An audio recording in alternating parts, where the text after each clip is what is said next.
You should do a background check and a deep social media dive on a man before you date him and take him serious. I'm about to give y'all some websites that y'all can use to do this. So the first one is benverified.com. I have used this site before and they charge you like $1 for a week's trial. You get a minimum of searches per day. I forgot how much that minimum is, but it's legit. It works well. The second one is truthfinder.com. They do give you a free trial, but I forgot how long the free trial lasts, and I forgot how much they charge you, or if they charge you at all, because I haven't used this site in a minute. They also do give you a minimum of searches per day.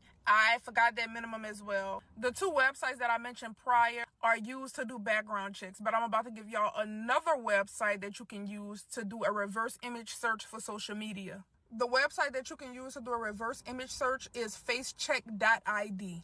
So you would type in facecheck.id, and what's going to pop up is something that's going to ask you to add a picture. You add the picture of the person whose social media that you're trying to find, and just scroll through there and you'll find what you're looking for. I don't think there's a minimum of how many times you can use this per day, but the server does act up sometime because a lot of people do use this site. And by the way, this website is free to use. I also need to state this. Just because someone's background is clean does not mean that they have not done some heinous things without being caught. Just keep that in mind. Just because somebody's in the military, just because they work for the federal government, just because they're a doctor, a lawyer, any position does not mean they have not committed a crime and or a felony. They get their records sealed.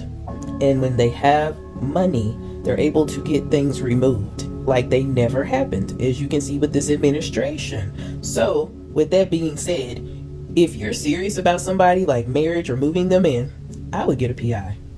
And also, you should never move with anybody whose credit you have never seen. You should have an STI test. They go hand in hand. You should have a credit check.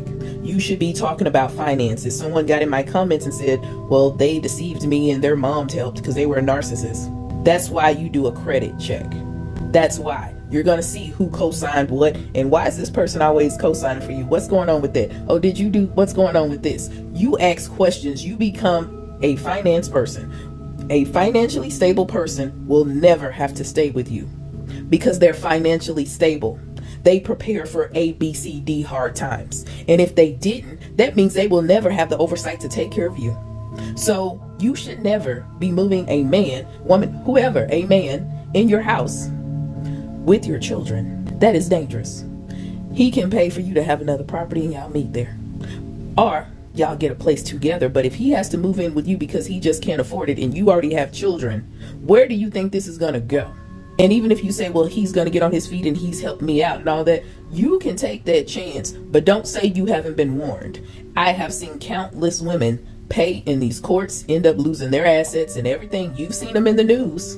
There's countless celebrities who have told you all, hey, I wouldn't do that again. And I'm not saying you can't date. I'm saying you trust but verify.